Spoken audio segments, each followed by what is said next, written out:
Well, hey everybody, I'm Jan Erickson from Stepping Aside, and welcome to As Above, So Below, a rune and tarot divination for Thursday.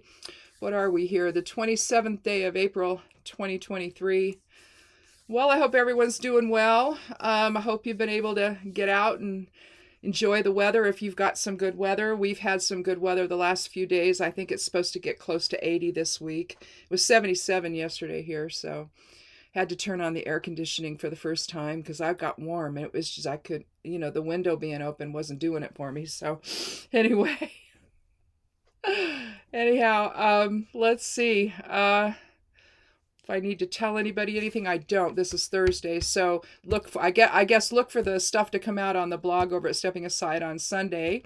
It'll be the week ahead. It'll be also the daily correspondences if you happen to be of the magical persuasion and you need to know correspondences for each day.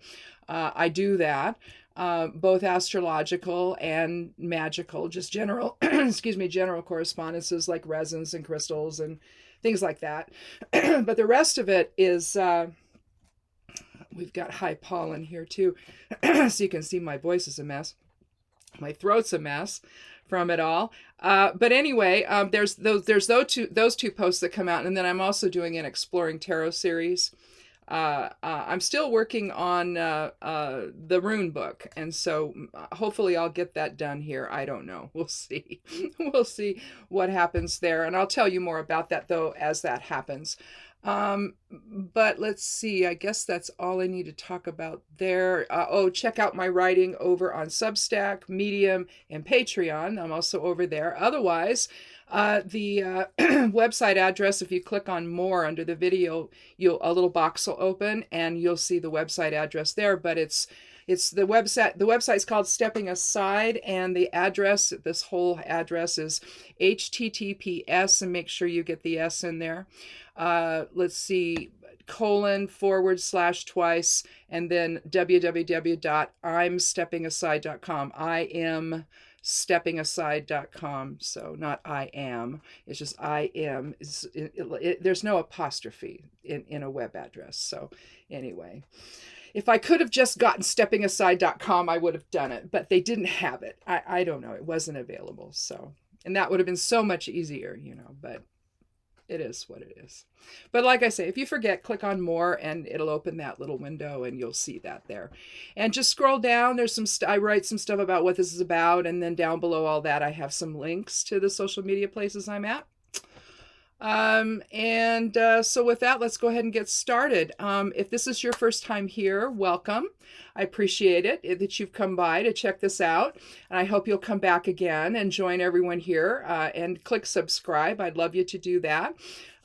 This is just a time where we can explore how runes and tarot can impact our lives and give us a little bit more information on how we might see things or the choices we make, or just a little bit more awareness in our lives. And so I'm not really into telling people what to do or anything like that. That's entirely up to you how all of this impacts you, so and how it resonates. So anyhow, those of you again who have already clicked subscribe and come back, thank you so much. If you're, I appreciate you hanging in there with me. This is all a learning experience. Every time I do a reading, I learn a little more, and I hope that you do too. So anyhow, let's go ahead and get started. We're going to take a rune from the Elder Futhark bag here. And that's going to represent the above side of things, or the higher awareness side of things. And then when I'm done with that, if I can finally get just one to end up in my hand here. There we go. Well, we have Othala, which is the last rune, the 24th rune of the Elder Futhark. Othala is about tradition. It's about, it can be about inheritance, legacy. It can be protective. It can be all about the culmination of everything in your life. You could look at it that way. Again, the legacy that you leave behind. But it's also about the Akashic record. It's our sacred space. It's an earth element rune. It's It can be about possessions, also loyalty. Um, and it's comprised essentially of kenaz in all directions. Kenaz that makes ingus on the top, the diamond there, and then the X below would be gebo. But it's all kenaz, whether it's pointed inward or outward. And so it's the light of spirit.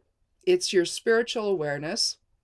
It's the higher self, both impacting you on a personal level and what you express out to other people. So that's kind of the energy behind Othala. But realistically, it's the culmination of everything that we've learned. Let's take a look at the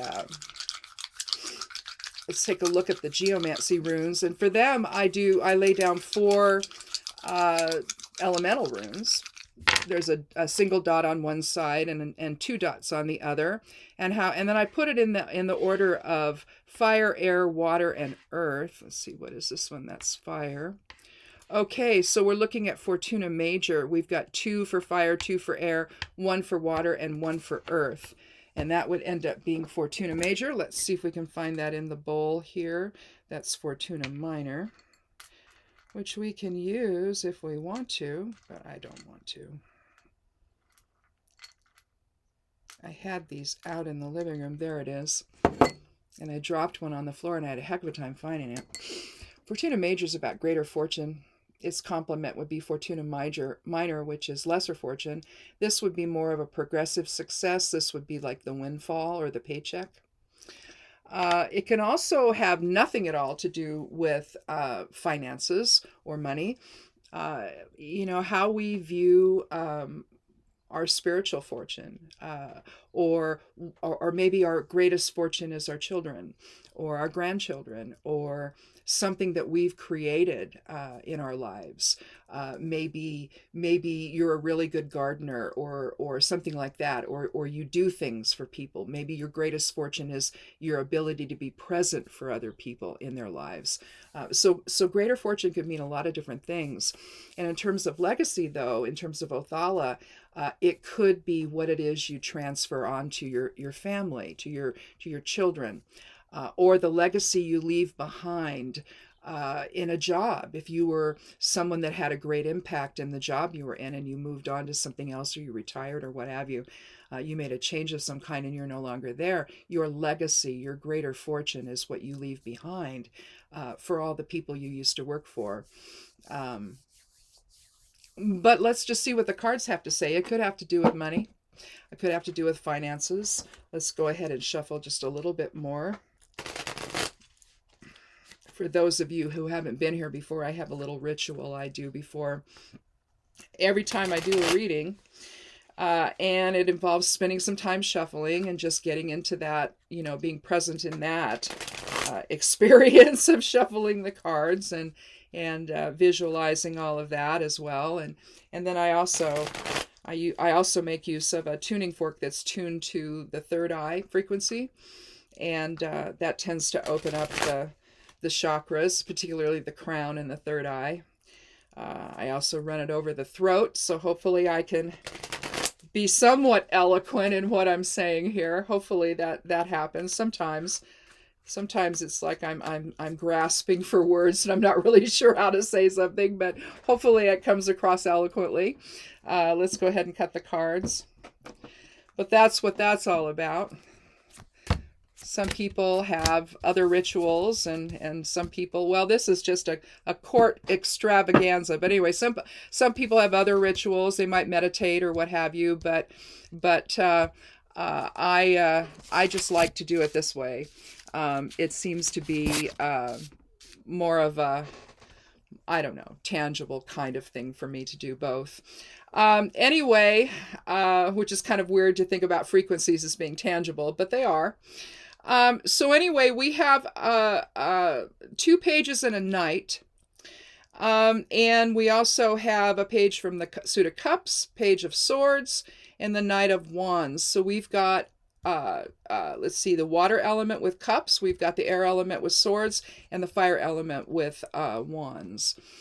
So let's see what we have here. The issue with the court. It's all part of the minor arcana, but it's different. It's comprised of the page, the knight, the queen, and the king in that order. The page and the knight, depending on the deck, the more hermetic oriented decks might and maybe even some of the more non-traditional pagan type decks might use princess in place of page, and prince in the place of the knight. But in the Rider-Waite, it's the page and the knight. So pages are about, in general, they're the youngest member of the court, and so you're looking at students or seekers. When you get to the knight, you're a little bit older. And you're the one that's already gotten your training, and now you're out there on behalf of others or on your own quest or what have you. But generally speaking, the knights were there to protect the kingdom. And the kingdom included other people, not just the king and the queen, and the royalty in the castle. It was the entire kingdom.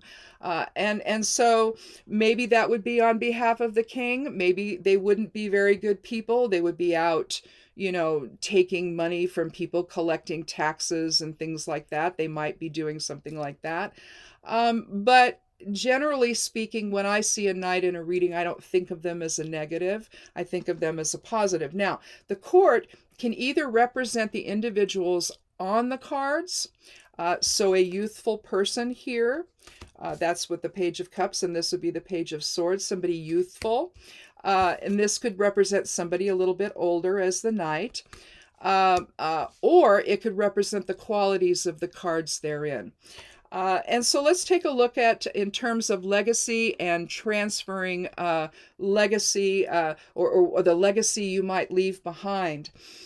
With the Page of Cups and the Page of Swords, you're looking at young people that are a little bit different in how they present themselves. For example, the Page of Cups is going to be someone who has confidence, discretion, imagination. You see the water behind him. You see the dual line of demarcation right in between. So his emotions are, or his or her, because it can be, a page can be either male or female. This looks more like a male. And so does this one. But sometimes they look more like females. I mean, this could look like a little bit like a girl with short hair. But here you have he's looking at the chalice that he's holding. A little fish is coming out. So you could think of this as a card of Pisces, if you would, maybe with the fish. But you're talking about imagination and emotion, and somebody who is confident, intuitive. When it comes up in a reading, depending on the other cards with it, it could indicate the birth of a child, or maybe even a pregnancy. But basically, if we think about this, we can think about, if we go with one word that associates this in terms of legacy that you might leave behind for others, it might be compassion. That might be one way to think about it. Compassion, imagination, confidence, all of that. The Page of Swords, on the other hand, is a little more of a risk taker. Now, he's looking behind him to the past, while he's still leaning into the future. With the air element governing swords, you're looking at movement. You're looking at taking risks. You're looking at someone who's intelligent, diplomatic. They might be a little petty if ill-dignified. But they're people that take risks.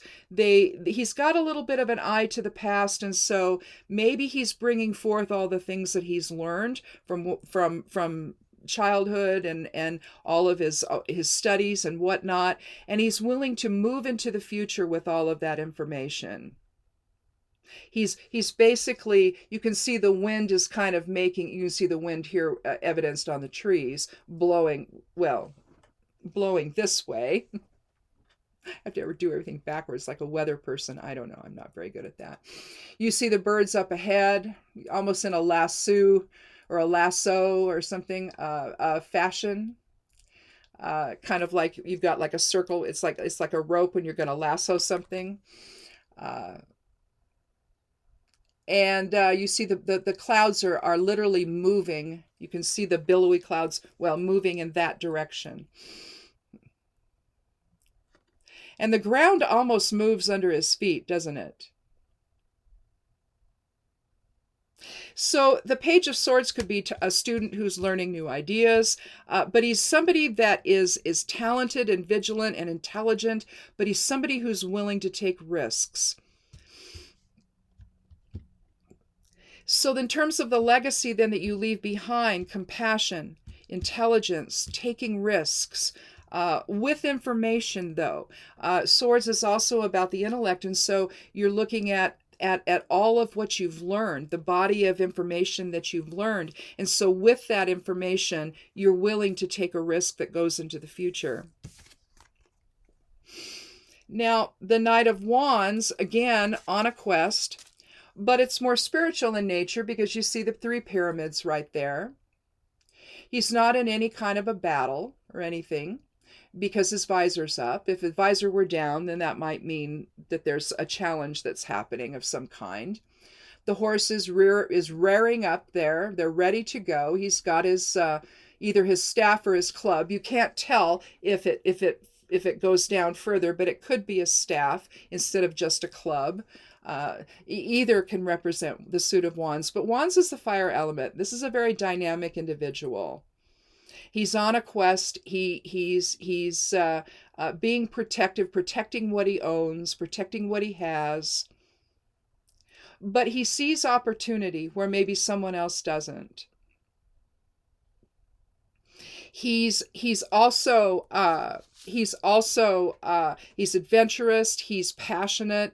He's protective. But again, he's also somebody that also takes risks. But since he's pointed toward the past instead of the future, he's taking into account what he's learned, what his experiences have been when he's making those decisions about what he's going to do now and what's going to motivate him toward the future. You see the little salamander here. He's reaching around in Ouroboros fashion. Hasn't quite reached the tail yet, though.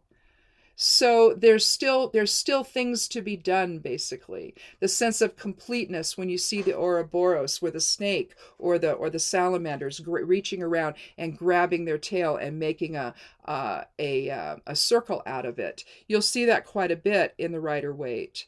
But the salamander is an elemental. It's considered an elemental for the fire element, and so I don't see any other elementals here on any other cards that associate with air or water. But generally speaking, you'll see. You'll also sometimes with the Queen of Wands, you'll see her cat. Her little black cat is right there. Her familiar, basically. But that would be considered another representation of that. And let's see, what else can we say about this guy?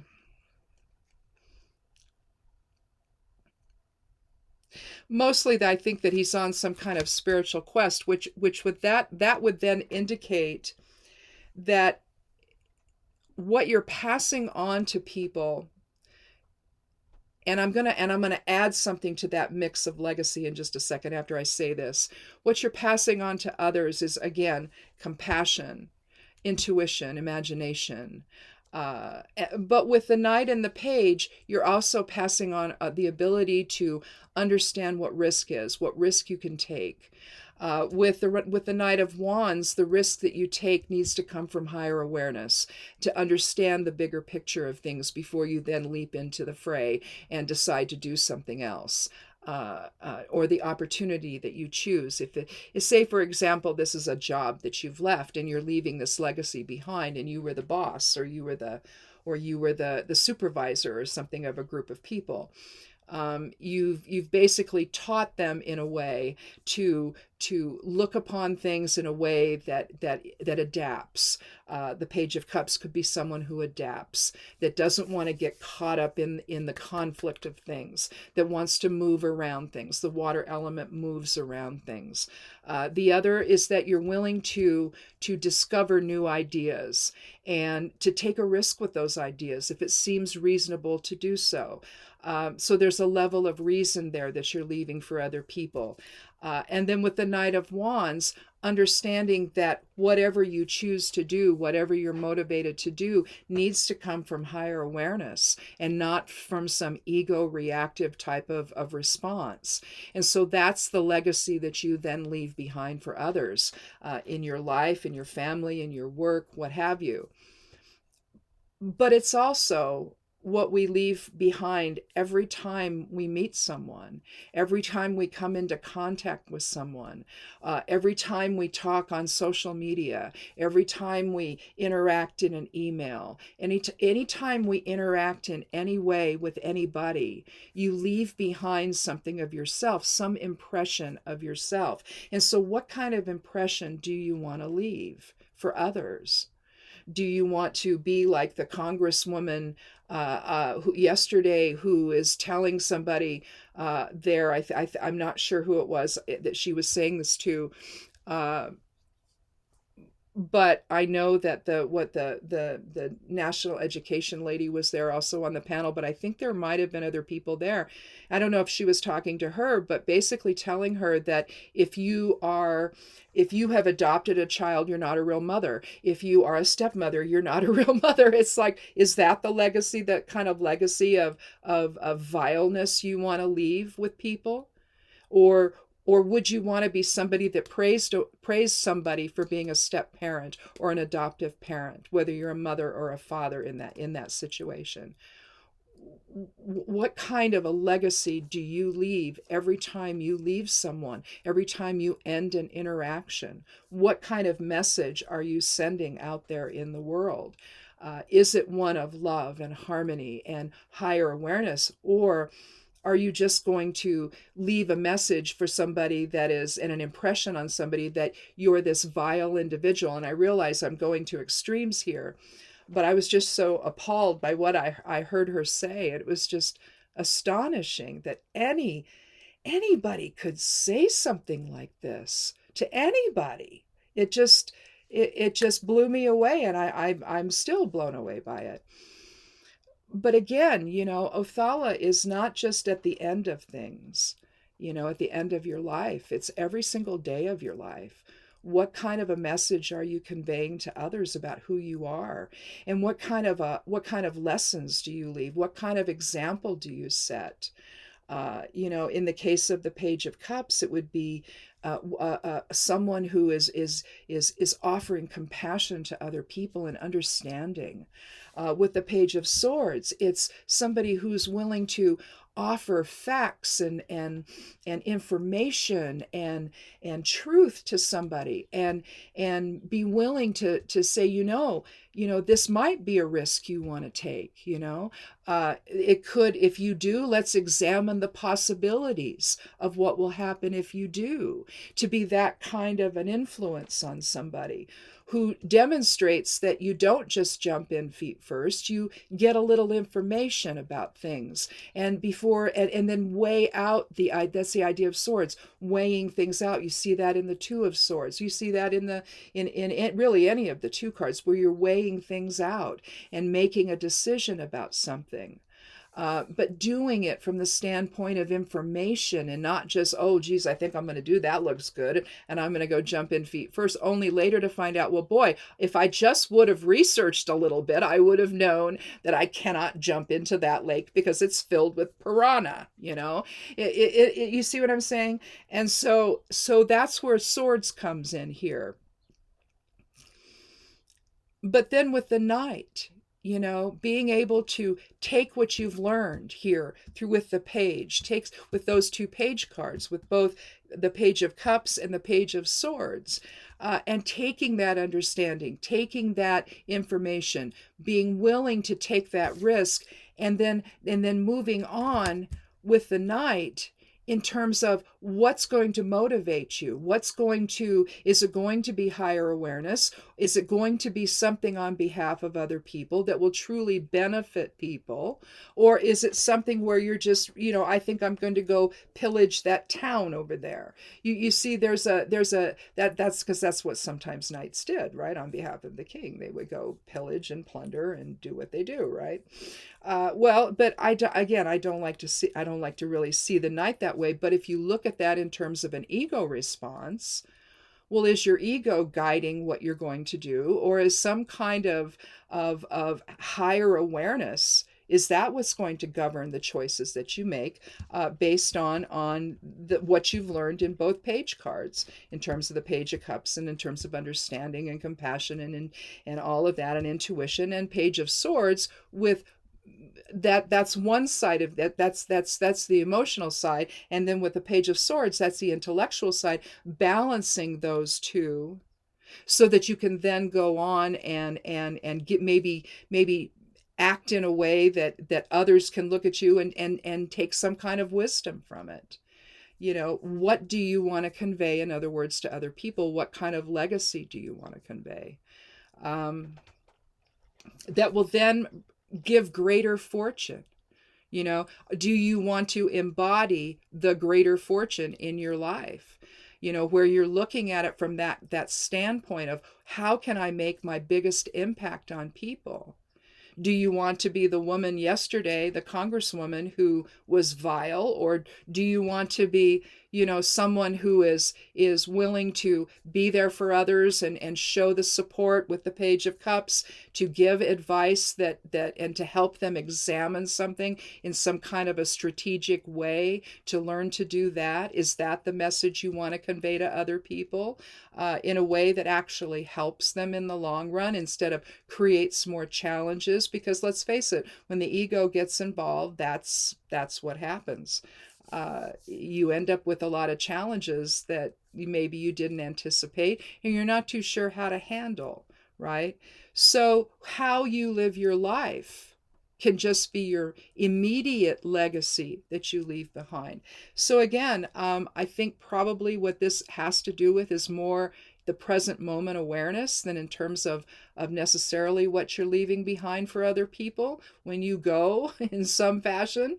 But if not, if you are leaving a job, or you're retiring, or whatever, or you're planning, your will, and you're deciding, what can I leave my kids? Well,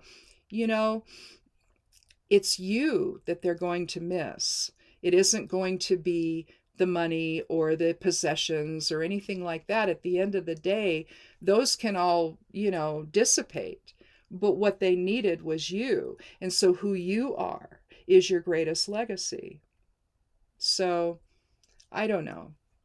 See, this is what happens when you get all court cards. You have to read it in kind of a dual way here, about, and I just think it has to do with who you are, in life, and the image that you present, the individual that you convey to others, the values that you have, the abilities that you have are nice, but what people remember is, were you nice to them? Were you helpful? Did you care about them? Did what they were, if you were there and they were sharing something important, they're upset about something, or they're, sharing something that's happened to them or whatever. Are you interested? Are you somebody that cares what other people go through? That's, I think, that the and are you there for them when they struggle? Can you offer some solutions? Maybe can you help them look, or if there aren't solutions that you have to offer, can you at least teach them how to explore something in a way where they can find their own solutions? And so I think that's really, your greatest fortune, is who you are to other people, and what of you, what impression of you do you leave behind?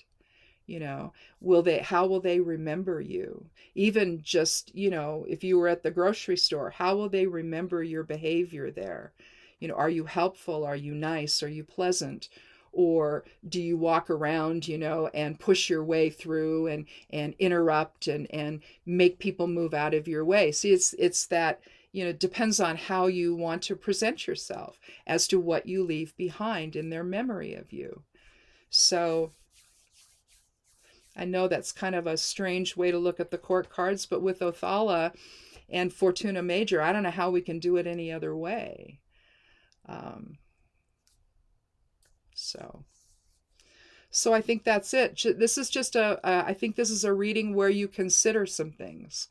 Consider about who you are and how you come across to other people and what you leave behind. And are you leaving your greater fortune, you know? Or are you, leaving something less than that? Um, rise to the occasion. That's coming into my head. Do you rise to the occasion like the knight would, or do you not? And so I don't know.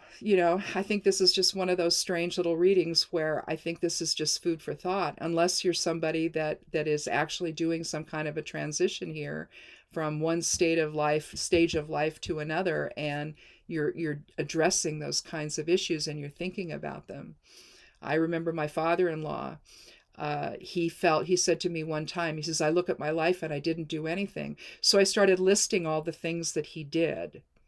I listed, what his career was like. I listed for him what he did in terms of raising children, what he did, here and there in his life, the advice that he gave people, just somebody who seemed to be there, for other people from time to time, maybe not always, but he really was depressed and he thought I had nothing to offer, and he was just really not in a good headspace. And I just reminded him, well, actually, that's not all completely true here. You may feel you didn't do enough, and who doesn't feel that way? But at the end of the day, you can't say you did nothing. You can't say you did nothing. And he had to admit that. And so hopefully he felt a little better.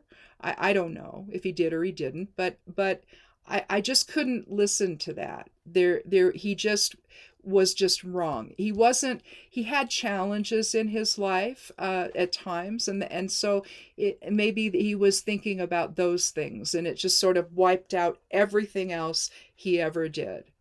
But I know that he treated his grandchildren, our children, very well. He enjoyed them. And he was never mean to them. He was never nasty. He was always good to them. And so to think that, and that's how I saw that. It's like, you can be a lot of things. You can have a lot of issues in your life, but you can't necessarily say it was all that. Maybe some people can. Maybe the Congresswoman yesterday can ultimately say that, especially if that's how she actually feels about people.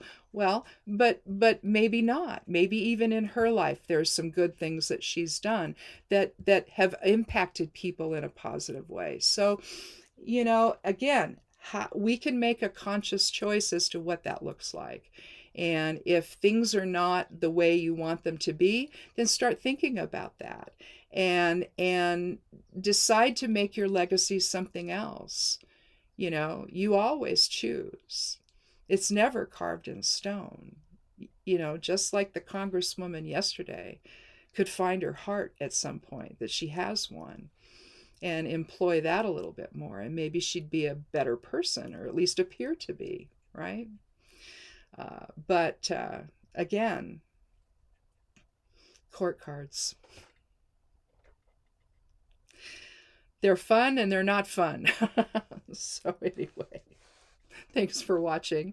Again, everything's going up on the blog over there at Stepping Aside on Sunday night in the midnight hour. That's when I post everything. And I schedule it. I don't stay up and do it. I schedule it. Yeah, that's an amazing tool to have I use WordPress and to write my blog in, and to have that feature is really nice to do, because I can get stuff done at the beginning of the week and schedule it. I don't think about it anymore. So, but that's not the case this week. I have a little bit more to do, and then I'll be done. But anyhow, enjoy the weekend. If you can get out in the garden or start cleaning up the area for the garden, that's what we've started to do. I've been doing that pretty much all week long. Getting some areas cleaned out and from last year, and pulling some grass that's coming up. I have a little more to do out front here. And then I'll move to the garden area in the back. That's a big area, and so that's going to take me a little bit more time. And my husband will help, and so we'll make it, it'll be a little quicker with his help, but we'll see. We'll see how it goes. And the plants are continuing to grow in the plant room. The seedlings are coming up nicely, and there's only, I think, two that haven't, or three that haven't come up yet, but one of them is skullcap, and it takes a month for that to come up.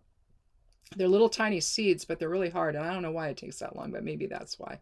But it takes a while for them to germinate, and so they haven't come up yet. And hopefully the ones I planted in a pot last year will come up again, and hopefully they do. I think they will. And then they're just kind of delicate, even though they technically grow here. I don't know, they're just delicate. But it's a wonderful herb. It's great for headaches, and I love it. But then, I mean, that's why it's called skullcap. But anyway. So lots of things going on here, and I can do a little bit at a time, and that's what I've been doing, and it just seems to not be quite so overwhelming when I approach it that way. So anyway, so have a good weekend, and hopefully the weather will be warm, and be good to yourself, be good to one another, and blessed be.